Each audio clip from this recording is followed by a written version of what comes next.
Hello everyone, we are Group 1 and our video is going to talk about what the challenges the Chinese students may have encountered in the first year of college and how should we overcome these difficulties and get success in the college. Generally, we are talking about how to study smartly and efficiently in college, how to make friends with American students, and how to properly balance and manage your money and time.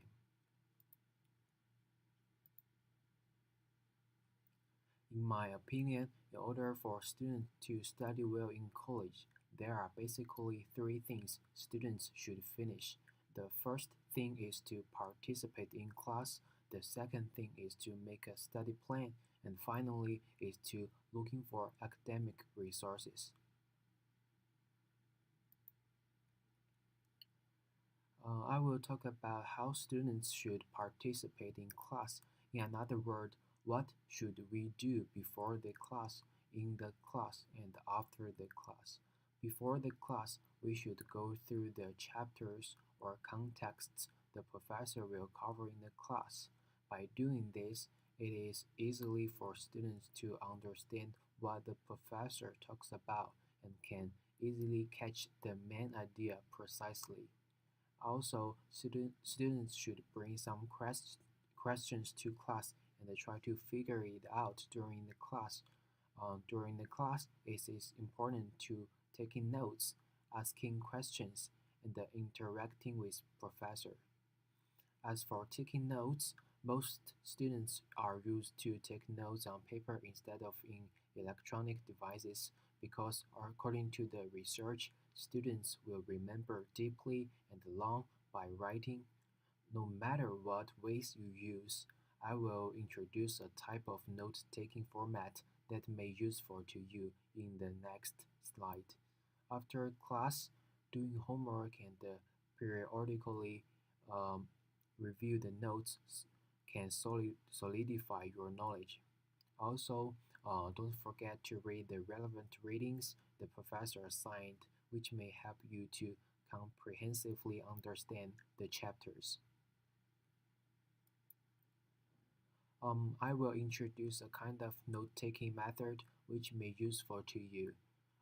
Cornell note-taking format is a system that can help students condense and organize their notes. Basically, students divide the paper into two columns, the note-taking column and the question or keyword column on the left. The student should leave 5 to 7 lines or about 2 inches at the bottom of the page, which is used to write the summaries. And the students should write the main ideas and the key points in the note-taking column. Try to make it clear and easy to understand by abbreviation and the symbols which would make it easy to review. Please remember to avoid the long sentences. And the keywords and questions are written in the left column, which help students review in the future. Finally, students need to write a summary at the bottom. It's helping them to refresh the main points of the lecture.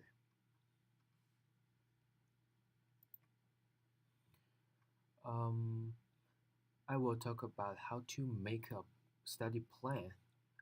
There are basically four steps, and the first step is creating a time chart. Creating a time chart will allow you to see how you spend your time from day to day. For a 1 week period, take notes about your daily activities. Step 2 is about making a mark in your planner or calendar. Use detailed notes to block out times on your calendar so that you are reminded every time you look at it. For example, write down an appointment you would attend or a study plan for a subject.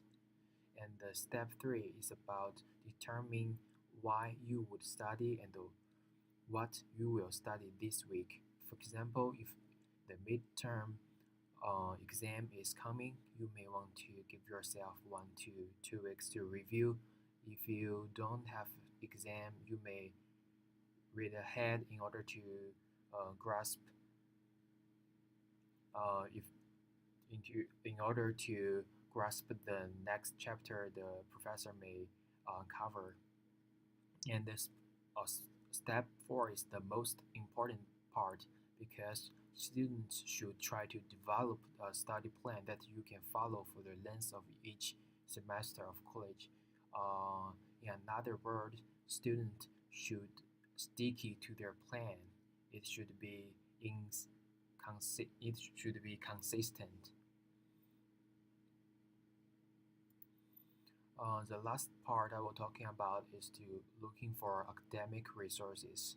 Accepting studying by yourself, students can properly and efficiently use the available resources in college, which help them finish their academic goal. For example, if you have difficulties of how to study, you may want to talk to your instructor, or you can find resources for your paper in libraries. And if you have problems in writing, you can contact the writing center.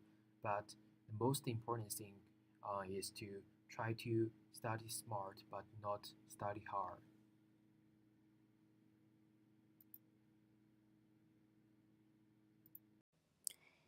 Apart from learning well in the college, making friends is also important for the freshmen. So here's are some tips for us to making friends. First one is communicating with your roommate.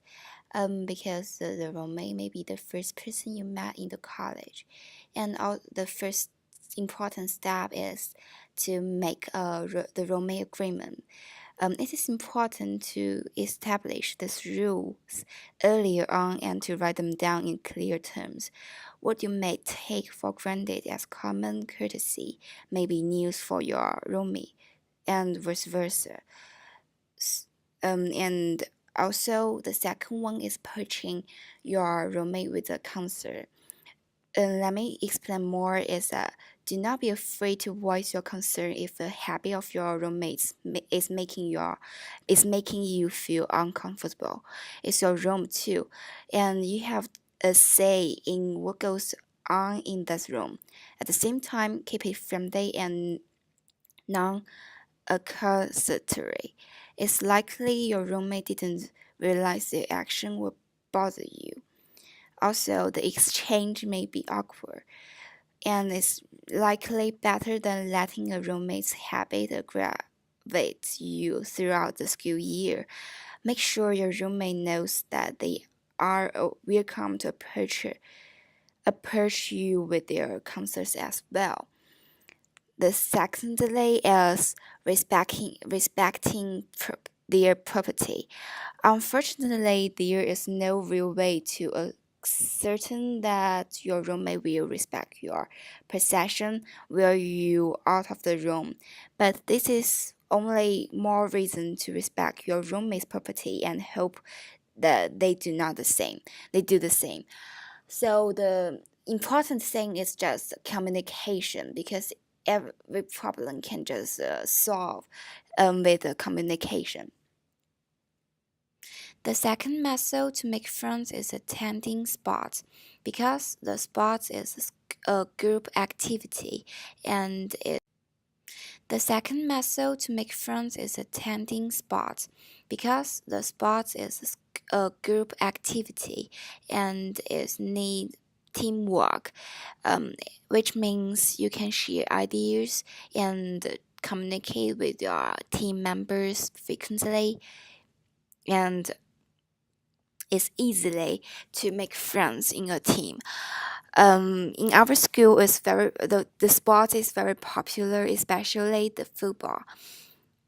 Also, we have other sports like volleyball and skateboard and basketball.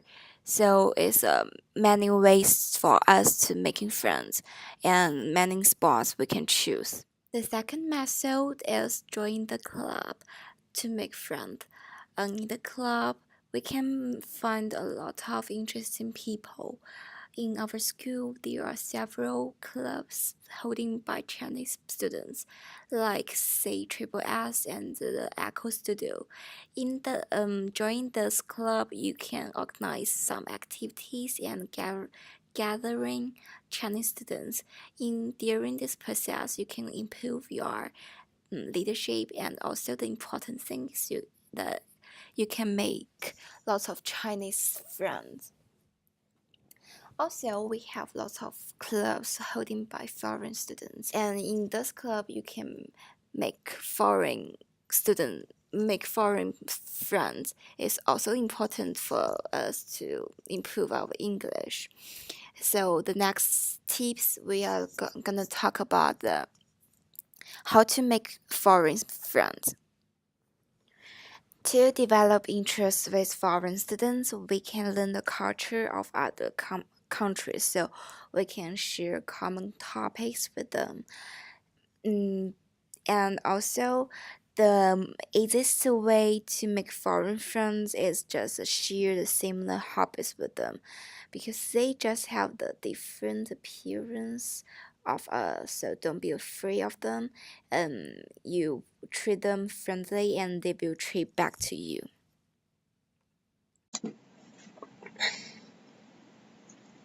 As we all know, studying abroad is very expensive for most international students, so balancing our budget is very important for us.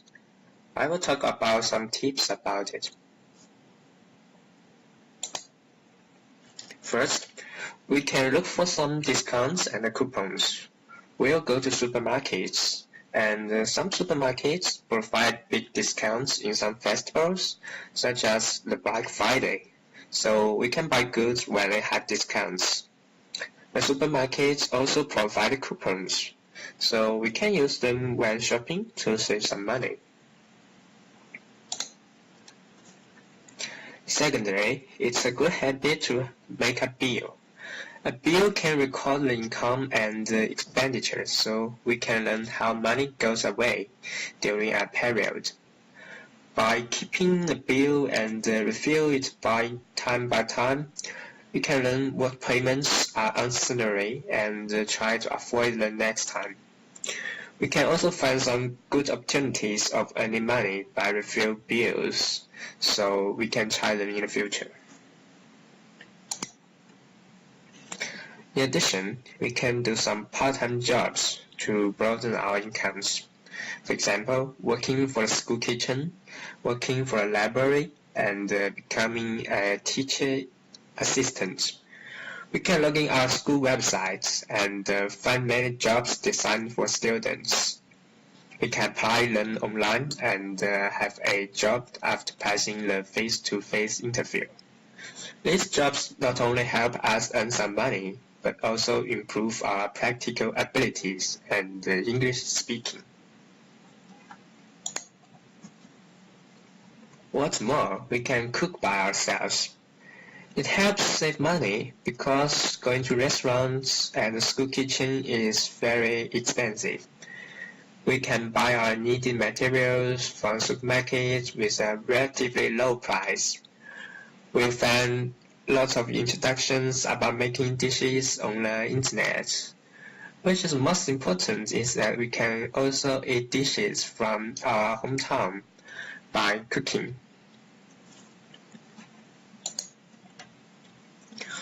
Last but not least, buy some used goods.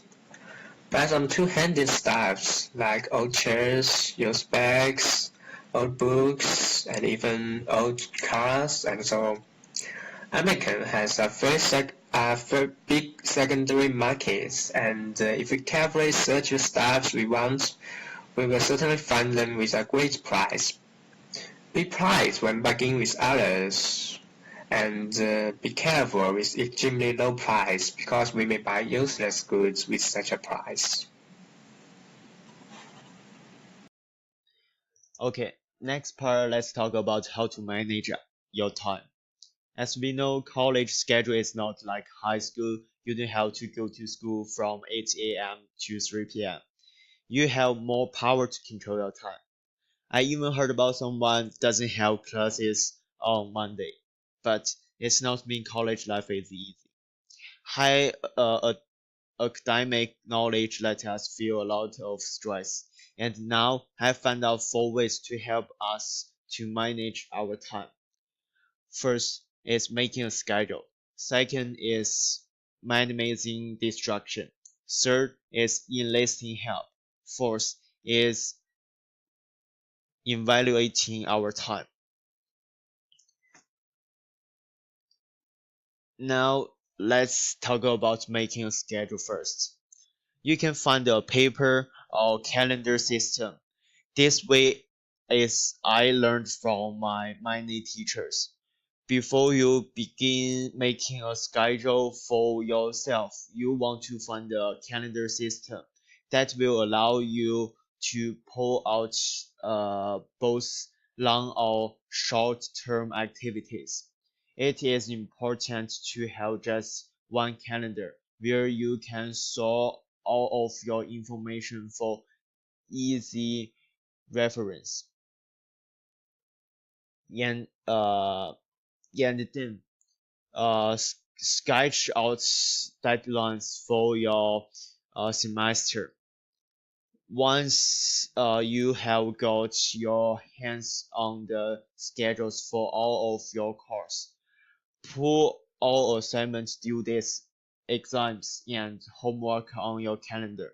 This will help you be aware of what weeks or months of the semester will be busy, so you can plan ahead.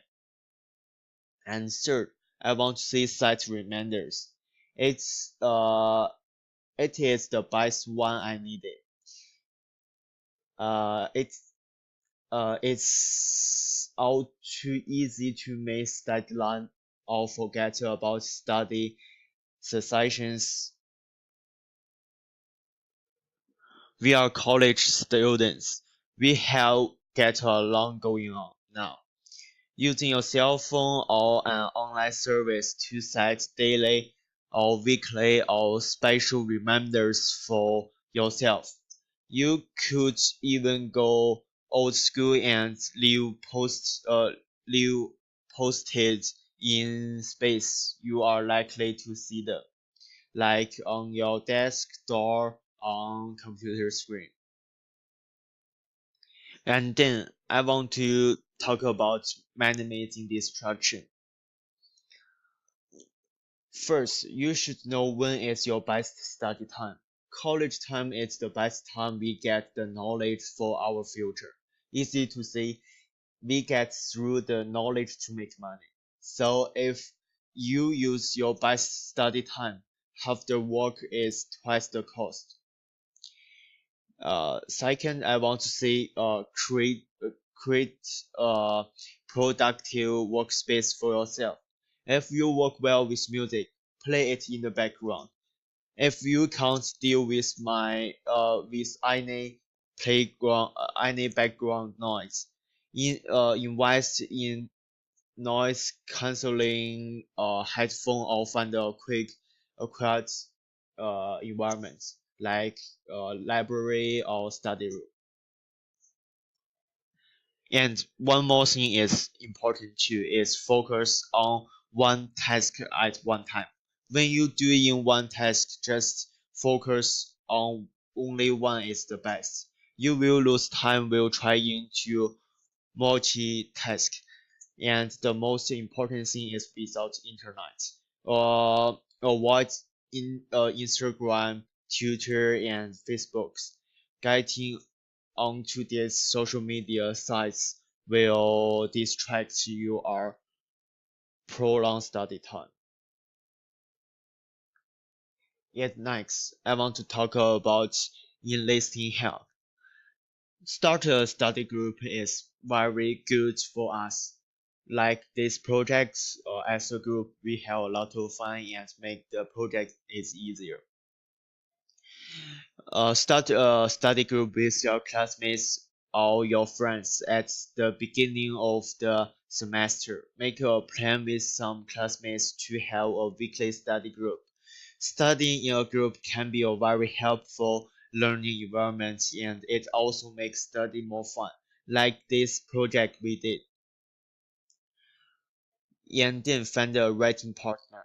When we have a big writing assignment, find a friend who also has some serious writing to do and come up with a regular time to meet and write together.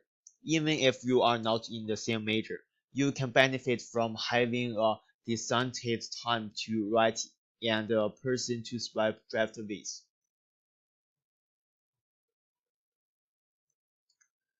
And the fourth, I want to talk about evaluating your time. Monitor how you spend your time for a week. Keep a journal where you write down how much time you spent on every activity in your daily life. If you keep track of your time for a full week, you can use your time in the best. I hope this 4-way is useful to yours, and I hope we can enjoy our college life. Nearly all students want to make their college life live as colorful as possible, especially for us freshmen. I hope our ways can help you enjoy your college life. Thank you for watching and thank you for listening.